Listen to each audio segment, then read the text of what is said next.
Pemenang debat 2024 ini saya juga pucu-pucu, sebentar maju, sebentar mundur. Pertama kali ya sejak mereka bertiga pengumuman keluar, saya pikir yang menang adalah Ganjar. Pertimbangannya PDIP itu salah satu partai yang paling kuat dan salah satu partai yang paling functioning.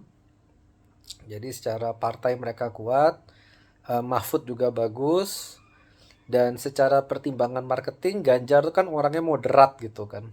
Jadi lebih gampang untuk diterima semua orang. Jadi saya pikir Anies itu orangnya very like and dislike. Yang cinta Anies cinta gila-gilaan, yang benci Anies benar-benar benci. Seperti hanya Prabowo. Orang yang cinta Prabowo cinta gila-gilaan, yang benci juga benci gila-gilaan. Tapi kemudian waktu berlalu dan prediksi saya lebih mengarah ke Prabowo ya setelah melihat debat pertama. Di debat pertama tuh saya mulai ngerti kalau secara branding posisi Ganjar itu unattainable. Nggak ada strategi di mana mereka tuh bisa gitu loh. Karena dalam dinamika narasi, as simple as Prabowo bilang saya melanjutkan pemerintah, as simple as Anies bilang saya mengubah apa yang dijalankan oleh pemerintah. Narasi Ganjar tidak jelas. Apakah dia ingin perubahan atau dia ingin keterusan? Sudah tidak jelas, kanan kiri dia kalah. Kalau dia bilang mau meneruskan, tidak mungkin dia meneruskan lebih bagus daripada anaknya Jokowi. Kalau secara narasi ya, bukan secara eksekusi politik ya, tapi secara narasi, nggak mungkin ada orang bisa melanjutkan Jokowi lebih bagus daripada anaknya Jokowi, karena pola pikir Indonesia masih feodal. Kalau dia mau berdiri di oposisi, Mahfud jelas-jelas seorang Jokowi, jadi susah juga untuk membangun narasi ke arah sana.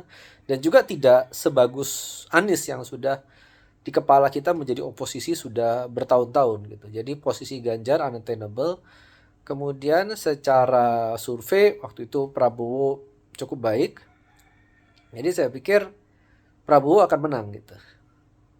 Tapi ini terakhir kali setelah debat ketiga dan sepertinya ini akan menjadi prediksi saya yang paling fix. Balik lagi saya kan nggak taruhan dengan siapa-siapa. Menang, bener ya bener, salah ya sudah gitu kan. Saya pikir Anies yang akan menang. Pertimbangannya begini. Kalau satu putaran yang menang Prabowo. Jadi putaran yang ini yang mereka masih bertiga yang menang Prabowo. Tapi kalau dibilang Prabowo akan meraih 50+1 sepertinya susah.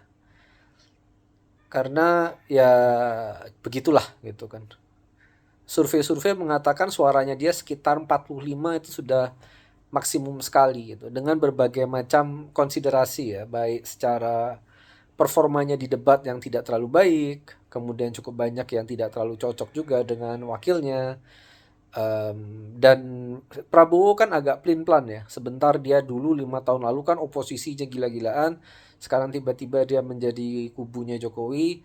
Jadi agak dengan pertimbangan-pertimbangan tersebut agak susah kalau dia disuruh menang dalam satu putaran. Jadi menang dalam skenario 2 putaran, Anies atau Mahfud yang akan maju putaran kedua, menurut saya Anies masih lebih bagus.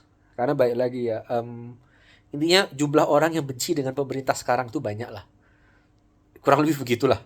Jadi kurang, karena posisinya Ganjar seperti tadi itu agak 50-50 ke kanan ke kiri, sepertinya figur yang murni oposisi seperti Anies lebih gampang diterima. Dan ketika ronde 2 Anies versus Prabowo, sepertinya si politik praktis PDIP akan merapat ke Anies gitu. Memang ada beberapa orang yang bilang kalau secara ideologi nomor 2 dan nomor 3 itu lebih mirip. Karena ya karena PDIP kan sama Jokowi jalan udah 10 tahun. Jadi kalau pendukung nomor 3 disuruh dukung nomor 2 itu lebih gampang daripada mereka mau disuruh dukung nomor 1. Tapi menurut saya ini bisa disetir lah gimana caranya supaya pemilihnya lebih ke nomor 1. Karena secara politik praktis demikian powerful ya posisi Prabowo dan Jokowi saat ini, sehingga kalau PDIP ikut gerbong mereka, mungkin mereka jadi government tapi jadi partai pinggiran dalam pemerintah. Sedangkan kalau mereka bergabung dengan Anies, Anies kan secara partai nggak terlalu bagus, jadi meskipun Anies yang jadi presiden, tapi mereka banyaklah mendapatkan bagian dari pie kekuasaan itu. Sehingga nomor 3 harusnya lebih semangat pilih nomor 1. Uh, jadi ini kesimpulan terakhir saya, bisa di record, bisa dicatat. Mungkin benar, mungkin tidak. Kembali lagi saya sudah merubah pendapat saya. Pertama saya pikir Ganjar, lalu Prabowo, dan sekarang saya berpikir, menganalisa kalau Anies akan menang setelah 2 putaran. Ini hanya tebak-tebakan.